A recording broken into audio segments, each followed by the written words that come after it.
What's going on, everyone? It's the People's Envoy Updog here, and today we have a video about Knull. Now, it's been a while since we have been told what his kit is and what he all does, so I just thought I'd put out a quick video about kind of recapping all of that. So, first off, we're going to start off with the stats. How does he compare to the characters in the game right now?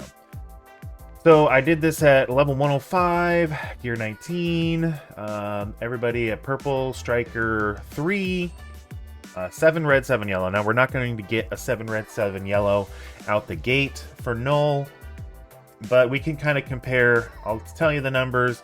We'll compare what we're going to get him at when we first unlock him, and we'll see how that changes things. So at a fully 7 red, 7 yellow, all that other stuff that I mentioned, Knull, his health is going to be the 5th highest in the game, and he'll be at 11 million health. Now, if we'll go through all these first, and then we'll go back to the 4 yellow that we're going to unlock him at. So 5th highest health, 11 million damage, or 11 million health, sorry. Damage, he's going to be 4th highest damage with 691,000. Pretty impressive stat there. Not too far behind Phoenix, so looking good there. I do like to compare between the characters too, so let's go back to health. So Phoenix and Invisible Woman is what he is in between right now for health, so that would be pretty good. His armor is actually 4th as well, just behind Omega Red Phoenix Force by about 10,000. Miss Marvel Classic, she's got a lot of armor. He's just ahead of her by like a couple thousand, so pretty good there. His focus is number 7, and it's 108,000. Pretty good focus. I don't think we'll have to worry too much about, putting Skirmisher on him to land something. And his resistance number 7, so just below Agatha. Agatha's got pretty good resistance, so not bad there. Now, we are going to get 4 red from a milestone, so I'm going to compare the 4 yellow, 4 red. So let's go take a look at that real quick. So his health, when we initially unlock him, let's say, I don't know how long it's going to take to get those red stars. Probably not too long, I wouldn't think. So it'll be 8 million health once we get him and get those red stars. 479,000 damage. Now, compared to a 7 yellow, 7 red character for his health when we first unlock him, he'll be right around there's still like a new stat character, but not going to be quite as towards the top. He'll be about, 50th? He'll be ranked 50th-ish for health once we unlock him. But again, once we get more stars for him, obviously that'll climb.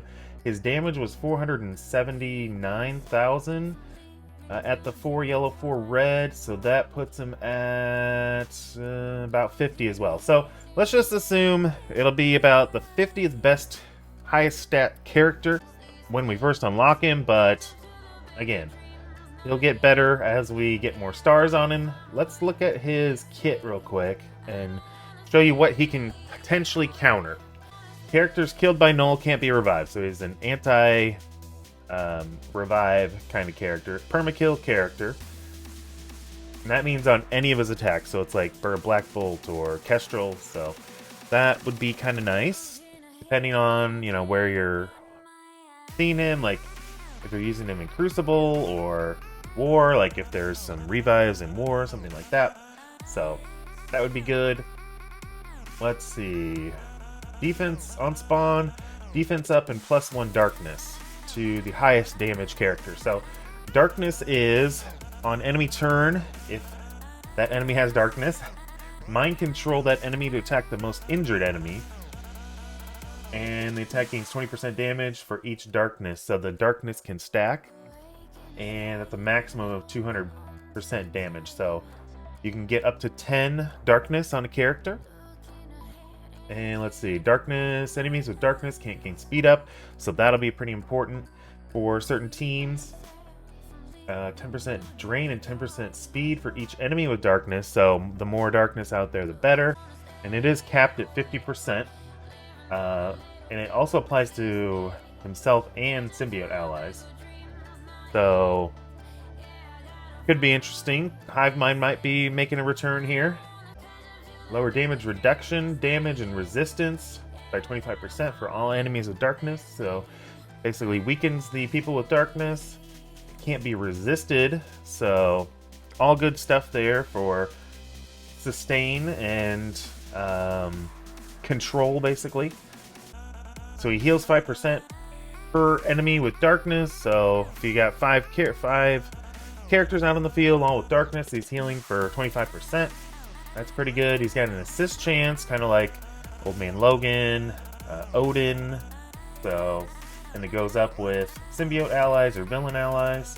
He also gets speed for a symbiote ally, so speed stat, not speed bar.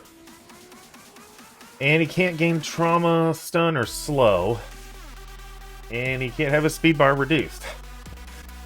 So with all of that in mind, anti-trauma and stun and slow, that's going to counter quite a few teams. Enemies can't become empowered, so that's going to counter Mephisto, APOC. Oh, technically Thanos, the OG Thanos. Probably won't see that one much. Let's see. Enemies with darkness can't gain speed up. There's a lot of characters out there these days with speed up. So he's going to be a counter for anybody that does that. And then, of course, if you pair him with symbiotes, if you drop characters low, if you have Carnage, then he's going to give that... Carnage is going to give that speed bar. And, of course, he... Knull summons a Carnage as well, so if you have double Carnages on the field, that can get pretty good too. So let's see, his ult and his special are both available turn 1. We'll just cover the ult to start with, since it's kind of the big button that you push. So attack all enemies, apply slow and trauma and darkness. So putting darkness out on the whole field, that's going to be crazy. If he doesn't have exhausted, clear battlefield effects on the enemy side, and then put out his own battlefield effect, enveloping darkness.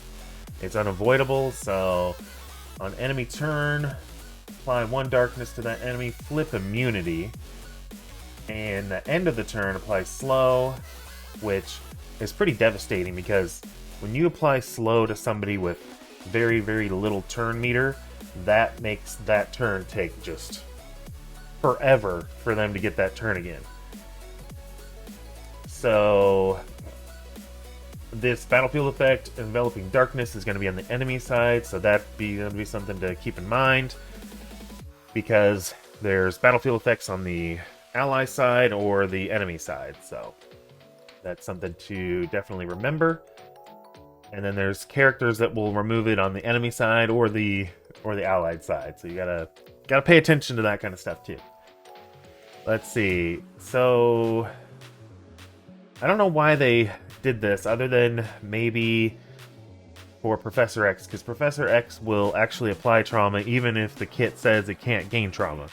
So he bypasses that. So if this character does not have trauma, transfer all negative effects and then flip all negative effects on self. Copy positive effects from to each ally, so that's actually 3 positive effects, so that's gonna be crazy. That's not a symbiote related thing, that's just any ally. Heal self, attack primary and adjacent, apply darkness. First time this ability is used, summon a Carnage. Okay, so there you go. And the Carnage gains safeguard and defense up, so kind of like what we saw in Professor X's kit, where he summons the Cyclops with safeguard and defense up. And again, unavoidable and can't be blocked. So both abilities there are going to apply darkness. The special is just going to be primary and adjacent. The ult's going to be for everybody.